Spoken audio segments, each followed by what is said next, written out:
Tirada na ko diri mga lods. Kuan lang. Number 1 gyud nagbalay mi diri kay doras trabahoan mabaktas ra. Ya. Kaduha, dulog tubig. Ang balon diri mga lods mainom. So, way nakibero ng tubig diri kay naara dool balon. Salamat sa Ginoo. Yang kuryente po na ako diri solar at tirada mga lods. Na ako'y gi-install dito nga panel 200 watts. Tama-tama gyud. Ya, do ka portable. Kaluyan sa Ginoo madungagan ako nagduha di pait-pait sa kusukol ng mga lods. Ya, ang pangluto na ko diri kay kahoy lang. Pati mala ron butin o gasol mga lods eh. Ano nga simple living na sa tani mga lods. Gasto na mo rin mga lods, konsumo ra gyud. Gusto ka mag wifi dito ra ka sa eskwelahan kay free wifi man dito. Kuya kay mo school lead kay kaya. Patauran yung Day City. Kung ana ka ng napingunana sa mong municipality of Laak among Honorable Mayor Haniboy Libuangan okay po kayo mga lods kay nagpatawad po siya libreng wifi sa munisipyo na po sa terminal. Ya, mao po ni diri po sa mga eskwelahan po. So, ang gasto diri mga lods, kaon ra gyud, konsumo. Yung kag prutas na may saging diri po do. Wa pa nakuha. Ya, mga tao po diri lods, left and right man basta nalay ting prutas lang left and right yung hatag diri mga lods. Libre. Kuan lagi gasto rin, bugas, sudan, gusto ka mag isda. Gusto ka mo kuan isda, paabot kag Miyerkules kay barato kay tabo mga lods. Murag mamawra presyo sa tago mo baba pas tago mo so barato sila labi na ganan din pauli na. Barato kay lang kuan. Barato kay lang isda mo na style lang ubay.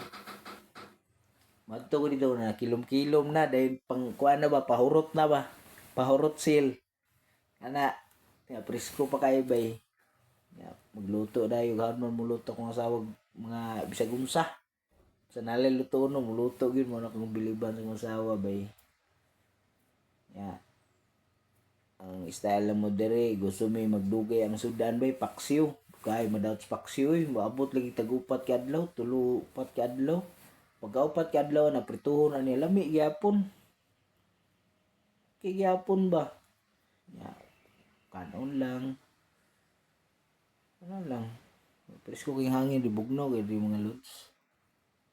Pwede na electric pan ni mga lods kay ang kabugnaw sa hangin diri mura pug aircon bang bugnaw bitaw siya lay isang pagabugnaw bay kay healthy siya nga bugnaw.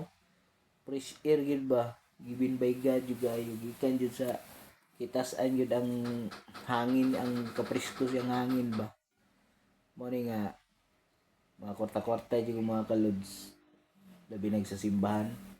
Bahala jud lods. Di yun ako daginuton jud bahalag. Ako una lagi bahalag mag kaon lang ko kanang mga barato lang. Sa pag-abot sa halad ba di jud ko magdaginot nga naman. Ito lang una-una na. Number 1 jud kana bitong pamatahon pa tayo ni kabuntag. Kana dako na kay ng grasya sa Ginoo nabi uban wa nakamata no. Ikaduha pod kaning masimot na tong hangin kay sa ospital ba binayran ba ning oxygen pati mahala ni. So mao gyud natong pasalamatan no kana atong halad mo pila magaling na kulang pag kay na. Kung atong itotal tanang gihatag sa Ginoo sa tuwa bitaw kaning pagkaon, kinabuhi, protection isa po ng protection yun sa asa ta maabot bay kana bitaw kabantay ka mga lods kinang hapit ta ka mo disgrasya pero gilikay pa jud ka na protection as Ginoo. Number 1 po nang angay na tong pasalamatan. Mana nga salamat gyud ta sa Ginoo mga lods kay sa tanan-tanan but para lang sa kuha mga lods no dili kabayran ang kaayo nga gihatag o gipakita sa Ginoo sa tuig gipabati. Di kabayran gyud. kulang pa natong kinabuhi ba, tinuod lang.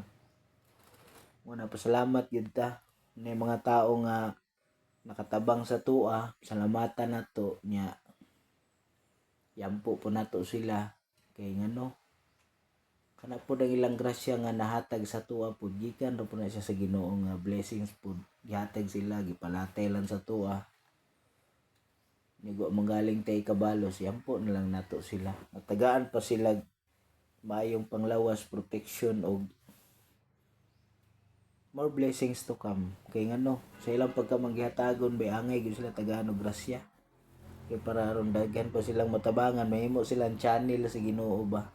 Kay di man pwede mo naog din ang Ginoo gud mga lods nga direct mohatag sa imuha.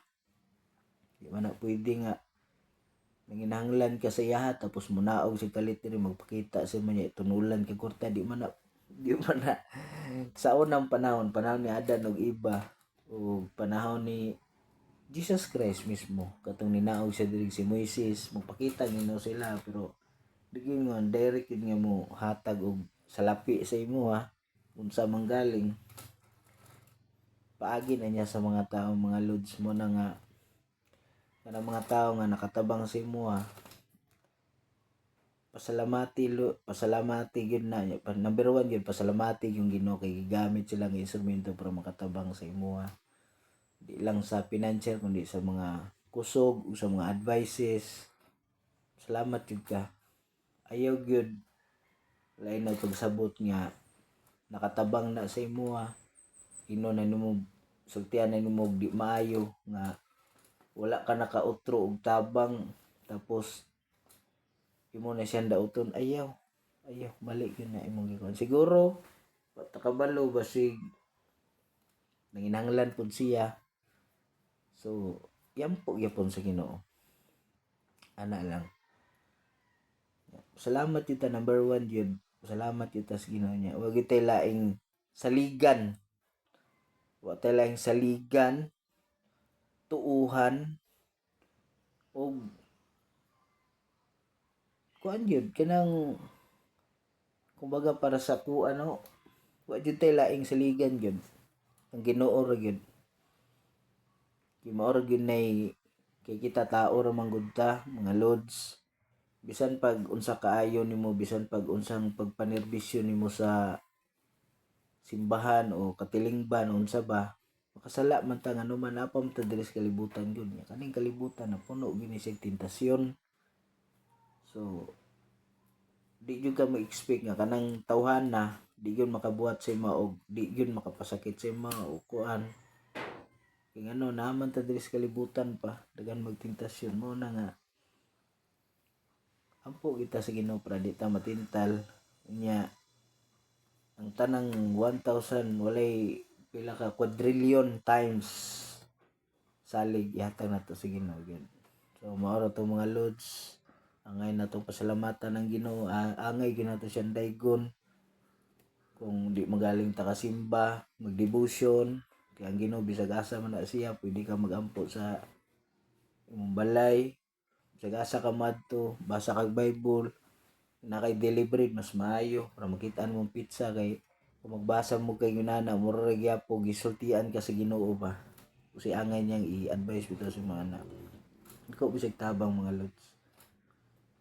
So more to mga lods, ayaw na pagunaw na og kung dako manggaling kag pangandoy isalig na sa Ginoo lods, isalig sa Ginoo tapos ayaw pugsa kay tama nang giingon kung imo pugso ayaw pugsa ka bisig magdugo. So kana siya yaga-yaga na pag istorya pero tinuod na siya. So kung imong pugson basig madisgrasya pa nun ka o moadto mulis pa ka sa laing dalan.